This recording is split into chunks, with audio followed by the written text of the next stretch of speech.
Hello friends, welcome to MKG kitchen. இன்றைக்கி நாம் பார்க்க போகிறது ரொம்ப ஈஸியாக செய்யக்கூடிய எள்ளு பொடி எப்படி செய்யலான்றதை பார்க்கலாம். அதுக்கு ஒரு கடாயை வச்சுக்கோங்க.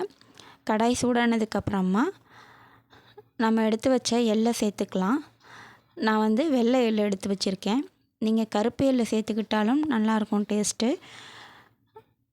இது மாதிரி எள்ளு எடுக்கும்போது எள்ளில் தூசி சின்ன சின்ன மண் இருக்கும், அதெல்லாம் சுத்தம் செய்து எடுத்து வச்சுக்கோங்க. இந்த மாதிரி நம்ம சுத்தம் செய்த எள்ளை வந்து கடாய் சூடானதுக்கப்புறமா நல்லா இந்த மாதிரி வறுத்து எடுத்துக்கலாம். எள்ளை வறுக்கும் போதே கடுகு பொரியிற மாதிரி நல்லா வெடித்து இந்த மாதிரி வரும் பாருங்கள். ரொம்ப கருக விடாமல் மிதமான சூட்லேயே வச்சு பொன்னிறமாக வறுத்து எடுத்துக்கோங்க. இப்போது அதே கடாயிலேயே 2 ஸ்பூன் உளுந்தம்பருப்பு போட்டு வறுத்துக்கலாம். இந்த உளுந்தையும் நல்லா சிவக்க வறுத்துக்கலாம். இதையும் எடுத்து எள்ளோட சேர்த்துக்கலாம். இப்போ அடுத்து அதே கடாயில் கடலைப்பருப்பு 2 ஸ்பூன் சேர்த்துக்கோங்க. நம்ம வந்து எள்ளு பொடி செய்கிறனால வேறு எதுவும் எக்ஸ்ட்ரா பொருளெல்லாம் சேர்க்கல. அப்போ தான் நமக்கு எள்ளோட முழு சத்தும் கிடைக்கும். இதையும் சேர்த்து நல்லா வறுத்து எடுத்துக்கலாம். இப்போ இது கூடவே பூண்டு வந்து உங்கள் காரத்துக்கு ஏற்ப இதையும் தோலோடவே நம்ம சேர்த்துக்கலாம்.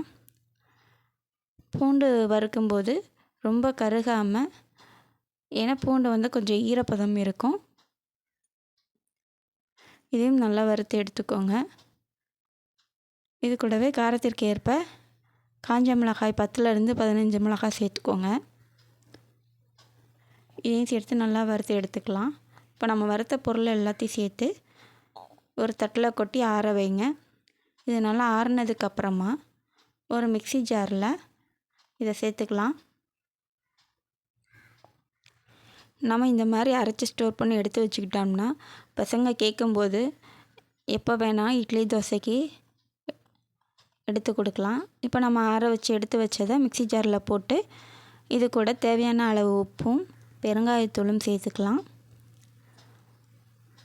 இப்போ இதை அரைச்சிட்டு வந்துடலாம். அரைக்கும்போது ஒரே சுத்தாக எடுத்து சுற்றாமல் நம்ம பல்ஸ் மோடில் வச்சு கொஞ்சம் கொஞ்சமாக அரைச்சிடுங்க. ஏன்னா எள்ளு பொடியில் கொஞ்சம் ஆயில் இருக்கும், அதனால் எண்ணெய் பசை இருக்கறனால நீங்கள் இந்த மாதிரி விட்டு விட்டு அரைச்சிங்கன்னா கொஞ்சம் நல்லா வரும். இந்த மாதிரி செஞ்சு பாருங்கள், பசங்க விரும்பி சாப்பிடுவாங்க. தேங்க்ஸ் ஃபார் வாட்சிங்.